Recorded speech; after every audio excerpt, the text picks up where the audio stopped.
Hello friends, welcome to my channel. Friends, आज मैं आपको महादेवी जी की एक कविता क्या पूजा क्या अर्चन रे करवाने जा रही हूँ। महादेवी जी की काव्य कृति नीरजा काव्य संग्रह में संकलित प्रस्तुत कविता एक रहस्यवादी कविता है। कवित्री कहती है कि मैं उस असीम अथवा निर्गुण की पूजा कैसे करूं, क्या उनकी मैं पूजा करूं। मेरा तो जीवन प्रति क्षण उसकी पूजा है।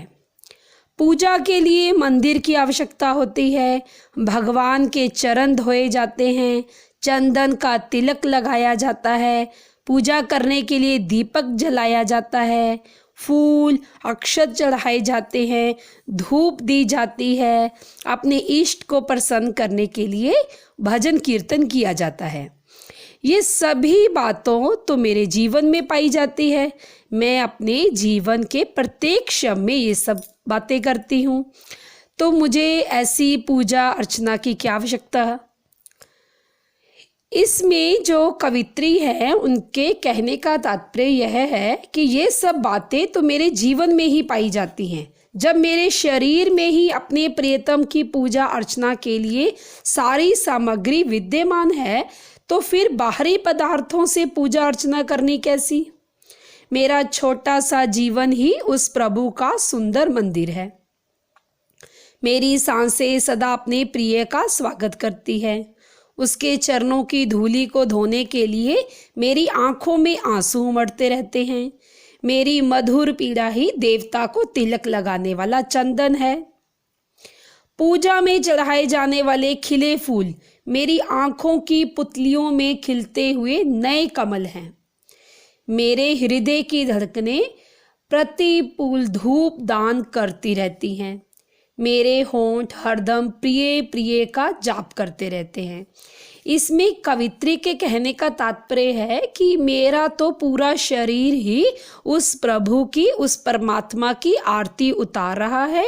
मुझे अपने शरीर के जो मेरे अंग हैं, मैं उनसे ही, उन उपकरणों से ही अपने प्रभु की आरती उतारती हूँ, उनकी पूजा करती हूँ। मुझे बाहरी उपकरणों की आवश्यकता नहीं है। मेरी पलकों का उठना गिरना प्रभु को प्रसन्न करने के लिए किया गया नृत्य है। अब यहाँ पर जो कवित्री है वो अपने, जैसे हम पलकों को उठाते हैं गिराते हैं, वे उसे भी यही समझती है कि इनका उठना गिरना भी परमात्मा के लिए ही है। वे अपने प्रभु को प्रसन्न करने के लिए उनका किया गया नृत्य है। इस तरह भक्ति भजन के सारे उपकरण मेरे शरीर में ही विद्यमान है। मुझे बाहरी उपकरणों की कोई आवश्यकता नहीं है। महादेवी जी की जो काव्य कृति है नीरजा, उस काव्य संग्रह में ये जो कविता प्रस्तुत है, ये एक रहस्यवादी कविता है।